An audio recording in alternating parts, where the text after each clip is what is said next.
Good afternoon. So they asked me to spend a few minutes talking about the most fascinating topic you can think of, which is corporate governance. So we reached out to our friends at Stroz Friedberg to have a little fireside chat, and they nominated a guy named Ed Glover to join me here on stage for a little chat. Ed agreed to it with one condition. He said, I want to ask Bob the questions. Now, in full transparency, Ed worked for me for about 6 years as the compliance guy at Sun Microsystems, so I think this is going to be a little bit of payback. But without further ado, Ed, come on up and join me. Ed Glover.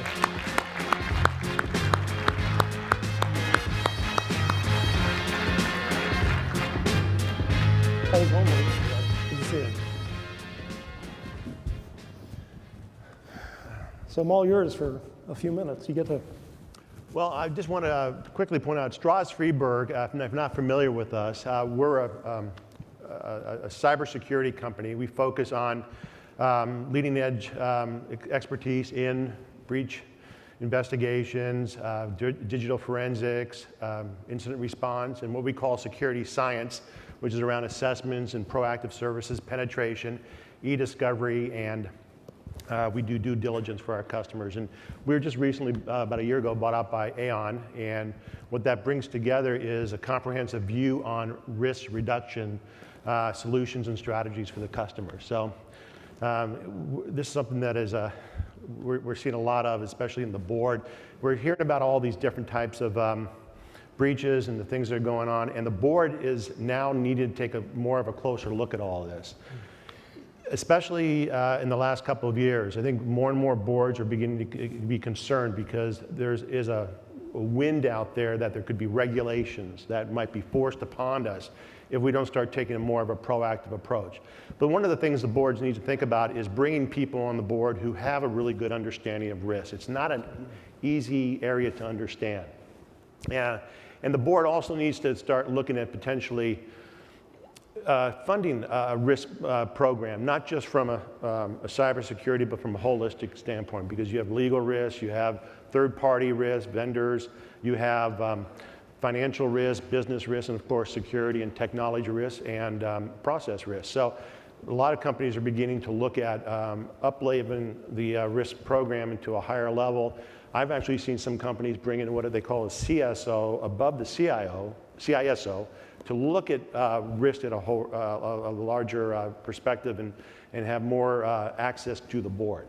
Now, Bob, you've been around for quite a while. I've been in some very successful companies as a CIO. So working with the board over about 25 years now, you've seen a lot of changes. I'm curious about your opinion. You know, back when we were kind of roaming the halls at Sun 25 years ago, cybersecurity was talked about, but certainly not with the level of sophistication and urgency that I think you hear about now. I'm very blessed. Our board at Juniper is very technically literate. They have a very high standard with regard to compliance and security. And they, for that reason, I think, take a very active role in helping us frame policy and approaches to cybersecurity. But it's absolutely important, in my experience at the 3 public companies I've worked at, it's very, very important that you approach the board not with technical babble, right? You got to approach the conversation from a risk perspective, a risk conversation, an insurance conversation, a data protection conversation. Because frankly, the technology in this space is the easy part, right? Bakash and Kevin show you all these beautiful charts and it looks really complicated, but in the end, it's kind of easy, right? It's easier to enforce policy on the firewall, but getting alignment with the board and the CEO and the C-suite in general about risk tolerance, policy tolerance, cultural approaches to it. So you really got to start with a conversation that's about the culture of the company, what's important to the fabric of the company, and then kind of work down from there. Mm-hmm. Have you been seeing more and more of the board bringing people with risk backgrounds on to be part of the board of directors versus just trying to get them educated? Yeah, I've seen that certainly here in the Valley. We've seen boards who have established enterprise risk management teams. Right? And the independence of those groups is very important, right? You don't want the enterprise risk guys working and living in IT, certainly, or even engineering. You need that independence. And so I think the board looks to those groups as almost like they do internal audit. It's another independent view into the risks facing the company. So we have a very healthy enterprise risk management team at Juniper, staffed with a bunch of really tough lawyers who grill us appropriately and keep us honest and so on. But it's a very healthy, productive conversation because it gets to that issue of we can talk all day about data and number of servers and firewalls and everything else, but if we don't understand the most critical data the company owns and is concerned with, you can't base a risk management program around. Now, does this enterprise risk management program, or whoever's in charge of that, do they do monthly reports to the board of directors on the risks that are being seen at Juniper Networks and providing kind of a view of what needs to be addressed? Yeah, absolutely. There's a standing agenda topic for the Juniper board for the enterprise risk management team to talk to the board either privately or in the larger session. Likewise, there's a standing quarterly update to the board from a cybersecurity point of view. So both the enterprise risk management team and myself, representing the cyber issues, have a regular sitting with the board, if you will. And that keeps the dialogue open, and it keeps it fresh. It's not a once a year sort of update. I think that's the currency is important. Okay. When do the board feel like do you feel like the board is providing you with the resources you need, whether it's budget resources, not enough resources, This is a loaded question. My boss is sitting right in the front row. I need more budget. No.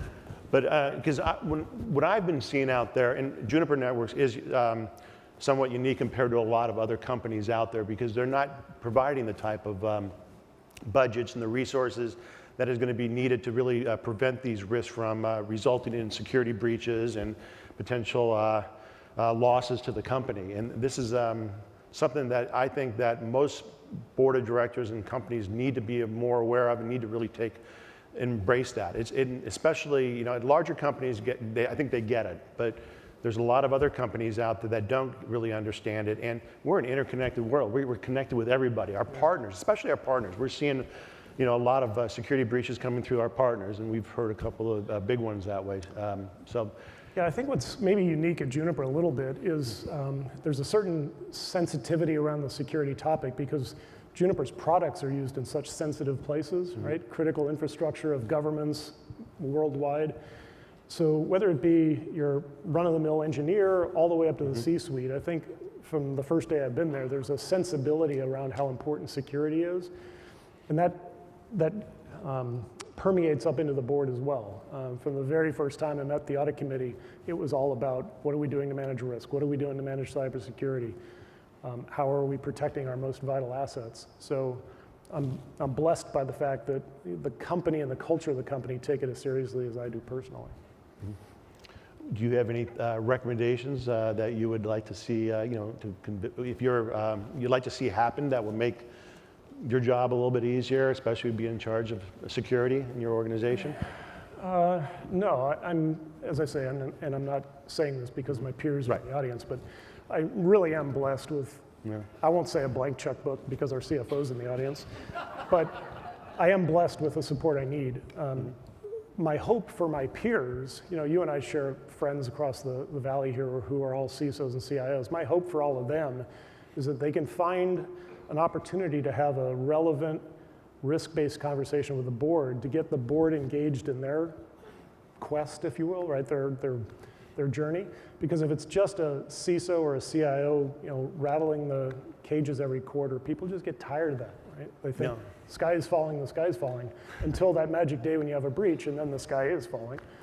But I just hope that for all of us collectively, that the boards continue to get more sophisticated, more educated, more attentive, and help, right? Yeah. Whether it be money or time or attention, whatever it might be. No, I really understand that because in my previous job being a CISO, we had a breach. And having to have that conversation with the board and everything on how it happened, why it happened was a very tough discussion with them. And, you and I have shared some late nights on breaches. Yeah, I mean, that's all the gray hair came from. But it's something that I think, boards need to really start taking a lot more interest in really in addressing these type of issues and being more conscious of what the true risks are within an organization. And I see that coming. I mean, I think there was some study I read that maybe about by the year 2020, we're going to have about half of the boards will have somebody on the board that is very well versed with cybersecurity risks and what it means to the company. But that's only half the companies out there. Or what about the other half? And if we continue to go down the same path of having these types of breaches, whether the most recent one obviously being between Uber and Equifax, my big concern is government's going to step in and then start putting in unrealistic requirements, regulations, very much like Sarbanes-Oxley did. And you remember how much of a cost and how much of a headache that was when we had to do that at Sun Microsystems. There was 2, 3, 4 years where it was just crazy until we finally got everything under control and cooler heads prevailed. Well, I think, this generation's version of SOX is GDPR, it's, the federal DFARS regulations, all these things that you and I deal with every single day. And as the regulations begin to be imposed on the public companies, I think the boards will take more and more attention to that. Yeah. So the ones who are, again, well-educated, sort of well-versed on the topic is really important. One little tip, I guess, or trick that's worked well for us is, as I mentioned before, oftentimes IT people go to the board, kind of hair on fire, sky's falling. We've actually taken time out of our schedules to bring in third parties to board meetings, whether it be over a casual dinner or a formal presentation, industry experts who can provide kind of their perspective on current state. And it's been really helpful because it's another sort of, quote, independent view for the board, not just Bob's view, but that expert's view. And so the board, all of us are human. We need to triangulate data sources to form an opinion. And so I think having multiple sources or multiple voices at the board table is equally important. Right. Well, it's a topic I'm sure we can spend hours on hours of talking about, and it's something that will probably keep us up at night. We'll go have a beer. Go have a beer, yeah. All right, I'm up thanks. for that. Appreciate Bob, it. thank you very much. Good to see you, too. Right.